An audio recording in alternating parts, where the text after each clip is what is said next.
আল্লাহ বাখিলের সম্পদকে বিপদ দিয়ে বের করে নেন। আল্লাহ বাখিল কৃপণের সম্পদকে মানত দিয়ে বের করে নেন। সন্তান অ্যাক্সিডেন্ট হয়েছে, সাথে সাথে মানত, মানে আল্লাহ আমার সন্তানকে যদি সুস্থ করে দাও তাহলে একটা গরু মাদ্রাসায় দিব। এই যে একটা গরুর টাকা বেড়ে হয়ে গেল মানতের মাধ্যমে, এটা আল্লাহ কার করে? কৃপণ যে দান করে না তার। কথা বুঝতে পেরেছেন? এত বেশি দান করেন যেন বিপদ না আসে। কেন আমল যেমন প্রতিদান তেমন কাফেরও যদি দরিদ্র অসহায়কে সহযোগিতা করে তো আল্লাহ সুবহানাহু ওয়া তাআলার প্রতিদান দুনিয়াতে দিবেন। কিছু কিছু আমল আছে যে সমস্ত আমলের প্রতিদান আল্লাহ সুবহানাহু ওয়া তাআলা দুনিয়াতেই দেন। তার মধ্যে একটা খারাপ আমল আছে যে খারাপ আমলের শাস্তি এত দ্রুত কোনো খারাপ আমলের শাস্তি আল্লাহ সুবহানাহু ওয়া তাআলা দুনিয়াতে দেন না। সহিহ ইবনে হিব্বানের হাদিস। কিন্তু দুইটি আমলের শাস্তি আল্লাহ সুবহানাহু ওয়া তাআলা অতি দ্রুত দুনিয়াতেই বাস্তবায়ন করেন। এক, পিতামাতার অবাধ্য হয়ে চলে যে তার প্রতিদান আল্লাহ তাকে দুনিয়াতেই দিবেন। সে তার চোখে দেখতে পাবে পিতামাতার অবাধ্যতার প্রতিদান। হয় তার সন্তান তার অবাধ্য হয়ে যাবে, ও যদি ওর বাপকে বৃদ্ধাশ্রমে রেখে আসে তো ওর সন্তান ওকে বৃদ্ধাশ্রমে রেখে আসবে। না হয় কোনো না কোনো মাধ্যমে আল্লাহ পিতামাতার অবাধ্যতার শাস্তি দুনিয়াতেই দিবেন। আর একটা হচ্ছে জেনা, আল্লাহ জেনার শাস্তি দুনিয়াতেই দিবেন। হয় ভয়ঙ্কর রোগ হবে, ভয়ঙ্কর ব্যাধি হবে, না হয় দারিদ্রতা দেখা দিবে। কোনো না কোনো মাধ্যমে আল্লাহ সুবহানাহু ওয়া তাআলা জেনার শাস্তি দুনিয়াতেই দিবেন। প্রত্যেকটা অ্যাকশনের রিয়াকশন আছে, প্রত্যেকটা কাজের পাল্টা প্রতিক্রিয়া আছে। আমি ঠেলছি, মাইকটা দূরে চলে যাচ্ছে। আমি পাতা উল্টাচ্ছি, পাতা উল্টাচ্ছে। আমি টেবিল ঠেলছি, টেবিল দূরে চলে যাচ্ছে। আপনি যা করবেন তার রিয়াকশন থাকবে, পৃথিবীতে হবে, আপনার নিজের জীবনে হবে, পৃথিবীতেও হবে।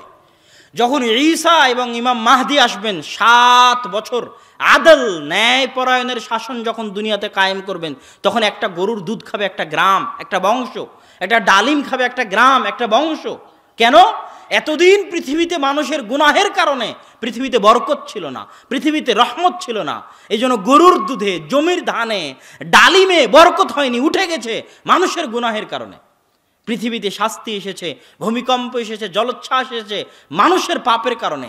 কিন্তু যখন তারা ন্যায় পরায়ণতার শাসন কায়েম করবেন, মানুষ যখন আল্লাহর জিকির আজকার করবে, তখন জমিন তার সব রহমতের দরজা, সব বরকতের দরজা, আসমান এবং জমিনে অগণিত অসংখ্য রহমত বরকতের দরজা আছে। যে আল্লাহর তাওহীদ কায়েম করবে, আল্লাহ তার জন্য মুক্ত করে দিবে। কে জানতো মরুভূমির ওই সমস্ত ফকির মিসকিন যাদের কাছে কিছুই ছিল না, তাদের মরুভূমির নিচে আল্লাহ তেল দিয়ে দিবেন? কে জানতো? ইন্নাল্লাহ আলা কুল্লি শাইইন কাদির। সম্মানিত উপস্থিতি, তো আমরা আলোচনা করছিলাম যে একজন মানুষ, আল্লাহ সুবহানাহু ওয়া তাআলা মানুষকে পৃথিবীতে আবাসা এমনি সৃষ্টি করেনি। আর একজন মানুষের সবচেয়ে বড় শত্রু হচ্ছে শয়তান, এবং শয়তান মানুষকে সিরাতে মুস্তাকিম থেকে দূরে রাখার জন্য আপ্রাণ চেষ্টা করে। রাসূল সাল্লাল্লাহু আলাইহি ওয়াসাল্লাম এবং আল্লাহ সুবহানাহু ওয়া তাআলা পবিত্র কোরআন মাজিদে এবং আল্লাহ রাসূল তার হাদিসে শয়তান সম্পর্কে অগণিত অসংখ্য হাদিস। কোরআনের পৃষ্ঠা উল্টালেই দেখবেন শয়তান, হাদিসের পৃষ্ঠা উল্টালেই দেখবেন শয়তান, হাদিসে হাদিসে শয়তান, আয়াতে আয়াতে সূরায় সূরায় শয়তান। ওয়ালা তাত্তাবিউ খুতুওয়াতি শাইতান ইন্নাশ শাইতানা লাকুম আদুউম মুবিন। শুধু শয়তান। আউযু বিল্লাহি মিনাশ শাইতানির রাজিম, বিসমিল্লাহি আল্লাহুম্মা ইন্না আউযু বিকা মিনাল খুবুতি ওয়াল খাবাইস। শুধু শয়তান। ঘুমাতে যাবেন শয়তান, ঘুম থেকে উঠবেন শয়তান, বাড়িতে প্রবেশ করবেন শয়তান, খেতে বসবেন শয়তান, সর্বত্র শয়তান ওত পেতে বসে আছে আপনাকে পথভ্রষ্ট করার জন্য। আর শয়তানের ওই ওত পাতা থেকে বেঁচে থাকার নামই হচ্ছে পৃথিবীতে সিরাতে মুস্তাকিমে টিকে থাকা। রাসূল সাল্লাল্লাহু আলাইহি ওয়াসাল্লাম একটা বাস্তব উদাহরণ দিয়েছেন হাদিসের মাধ্যমে, যে মানুষ যখন ফজরের সময় ঘুমিয়ে থাকে তখন শয়তান মানুষের কাঁধের কাছে গিয়ে বলে, নাম নাম ফারকুদ ইন্না লাইলাকা তাবিল। ঘুমিয়ে থাকো, রাত অনেক লম্বা, অনেক লম্বা রাত। তার ঘাড়ের কাছে শয়তান 3টে গিট দেয়। এটা আল্লাহ রাসূলের হাদিস। আপনি হয়তো মনে করতেছেন এত শীতের মধ্যে, ল্যাপের মধ্যে এত আরাম, এত মজা, কিন্তু আসলে এটা আপনার কাছে মনে হচ্ছে আরাম মজা, কিন্তু আসলে এটা শয়তান আপনাকে মনে করাচ্ছে। এইটা যখন আপনি বুঝতে পারবেন তখন সঠিক রাস্তায় আসতে পারবেন। আর যখন মনে করবেন আপনার নিজের আরাম, নিজের মজা, নিজের আয়েশ, তখন আর আসতে পারবেন না। যে গেম নিজের মজার জন্য খেলছেন, যে গান নিজের আরামের জন্য শুনছেন, এটা আসলে শয়তান শোনাচ্ছে। এই কান, এই চোখ, এই নাক, এগুলো প্রত্যেকটা হচ্ছে শয়তানের আক্রমণের রাস্তা। শয়তান মানুষের উপর আক্রমণ করে। এই চোখ দিয়ে শয়তান ওই জিনিস দেখাবে যেই জিনিস আল্লাহ পছন্দ করেন না। এই কান দিয়ে শয়তান ওই জিনিস শোনাবে যেই জিনিস শোনা আল্লাহ পছন্দ করেন না। এটা শয়তানের আক্রমণের রাস্তা।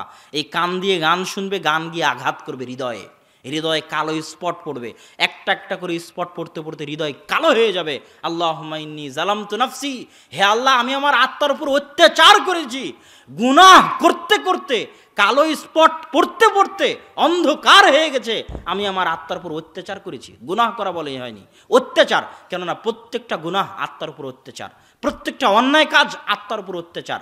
এই আত্মা ছটপট করে আল্লাহর সাথে সম্পর্ক তৈরি করার জন্য, আল্লাহর কাছে ফিরে যাওয়ার জন্য। আলা বিযিকরিল্লাহি তাতমাইন্নুল কুলুব, আল্লাহর জিকিরে, আল্লাহর স্মরণে মানুষের আত্মাগুলো প্রশান্তি পায়, মানুষের আত্মাগুলো ঠান্ডা হয় আল্লাহর জিকির এবং আল্লাহর স্মরণে। এই আত্মার খাদ্য আল্লাহর জিকির, আল্লাহর স্মরণ। আল্লাহর জিকির আর আল্লাহর স্মরণের সবচেয়ে বড় মাধ্যম সালাত। মানুষ মনে করে জিকির মানে আল্লাহ আল্লাহ আল্লাহ, এটা মনে হয় জিকির। কোরআনের একটা আয়াত আছে দেখবেন, আকিমিস সালাতা লিযিকরি, কোরআনের আয়াত। সালাত কায়েম করো কিসের জন্য বলেন তো? লিযিকরি, আমাকে স্মরণ করার জন্য। সালাত কায়েম করো আমার জিকিরের জন্য। মানে 5 ওয়াক্ত সালাত মানে 5 বার আল্লাহকে স্মরণ করা। 5 ওয়াক্ত সালাত মানে কি 5 বার আল্লাহকে স্মরণ করা। এবং আপনার প্রত্যেক আমলের নেকি আপনি পাবেন আপনার হৃদয়ের অনুভূতির উপর ভিত্তি করে। দেখেন, দুটো হাদিস আপনাদের জানা আছে। একটা হাদিসে আল্লাহ রসুল সাল্লাল্লাহু আলাইহি ওয়াসাল্লাম বলছেন, কেউ যদি আরাফার সিয়াম রাখে তাহলে 1 বছর আগের 1 বছর পরের গুনাহ মাফ হয়ে যাবে। আর কেউ যদি আশুরার সিয়াম রাখে তো 1 বছর আগের গুনাহ মাফ হয়ে যাবে। এখন কেউ যদি প্রতি বছর আরাফা আর আশুরার সিয়াম রাখে তো একবার আরাফার সিয়াম রাখে, আগের বছর তো গুনাহ মাফ হয়েই আছে, তো পরের বার আবার আরাফার সিয়াম রাখে, আবার আগের বছরের গুনাহ কেমনে মাফ হয়? কথা মনে বুঝতে পারেননি?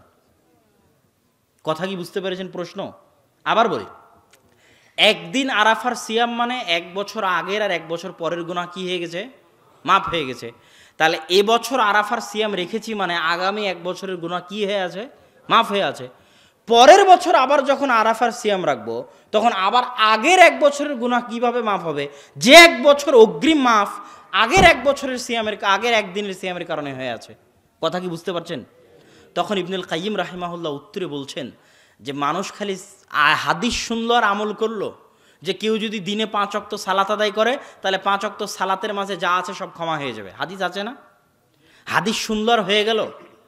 এই প্রত্যেকটা জিনিস নির্ভর করবে তার হৃদয়ের অনুভূতির উপর, তার ইখলাসের উপর, তার আন্তরিকতার উপর। রমাজানের সিয়াম তো সবাই রাখে, তার মানে কি সবার পূর্বের সব গুনাহ মাফ হয়ে যায়? হ্যাঁ, কত সিয়াম আলা নিবেন, কত মেয়ে নিবেন সিয়াম রেখেছে পর্দা করে বের হয়নি, আছে না? কত সিয়াম আলা নিবেন টিভির সামনে বসে থেকে গান বাজনা শুনতেছে, কত সিয়াম আলা নিবেন ইফতারি করতেছে মদ দিয়ে, বিড়ি দিয়ে, সিগারেট দিয়ে, আছে না? আছে। তাহলে এই যে আপনি আমল করতেছেন, এই আমলের নেকি, এই আমলের ফজিলত আপনার হৃদয়ের অনুভূতির উপর নির্ভর করবে। আপনার জিকির, আকিমিস সালাত লিযিকরি, আমাকে স্মরণ করার জন্য সালাত আদায় করো। 5 ওয়াক্ত সালাতে আপনি কতক্ষণ, কতটুকু আল্লাহকে স্মরণ করতে পারতেছেন, এটার উপর নির্ভর করবে প্রতিদান, এটার উপর নির্ভর করবে আল্লাহ সুবহানাহু ওয়া তাআলার দয়া। তো মানুষের সবচেয়ে বড় দায়িত্ব, সবচেয়ে মহান দায়িত্ব আল্লাহর সাথে সম্পর্ক ছিন্ন না করা। মুসা, যাও ফেরাউনকে দাওয়াত দাও।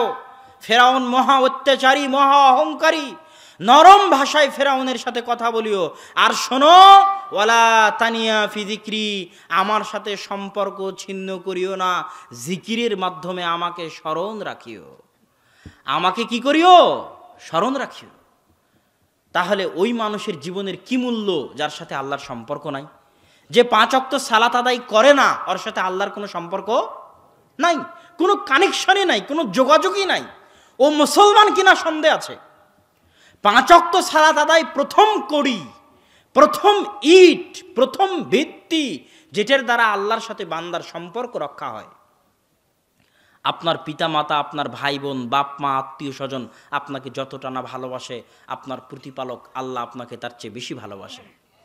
ফাযকুরুনি আযকুরুকুম, আপনি আফ্রিকার জঙ্গলে বসে যদি আল্লাহকে স্মরণ করেন, আটলান্টিক মহাসাগরের অতল গহ্বরে যদি আল্লাহকে স্মরণ করেন, আল্লাহ সাথে সাথে আপনাকে স্মরণ করবেন। এটা আল্লাহর ওয়াদা, এটা আল্লাহর ওয়াদা যে আল্লাহ আপনাকে সাথে সাথে স্মরণ করবেন। আল্লাহ সুবহানাহু ওয়া তাআলা কোরআনে বলছেন, যদি ইউনুস আমাকে স্মরণ না করতো, লা ইলাহা ইল্লা আনতা সুবহানাকা ইন্নী কুনতু মিনাজ জালিমিন, এটা যদি বারবার না পড়তো, লা লাবিসা ফীহি ইলা ইয়াউমি ইউবাসুন, তাহলে আমি ইউনুস আলাইহিস সালাতু ওয়াস সালামকে মাছের পেটে কিয়ামত পর্যন্ত রেখে দিতাম। এটা হচ্ছে আল্লাহর স্মরণের গুরুত্ব, আল্লাহর জিকিরের গুরুত্ব। বেশি বেশি আস্তাগফিরুল্লাহ, বেশি বেশি আলহামদুলিল্লাহ, বেশি বেশি আল্লাহু আকবার, এটার গুরুত্ব। এই জন্যই মানুষকে সৃষ্টি করা হয়েছে।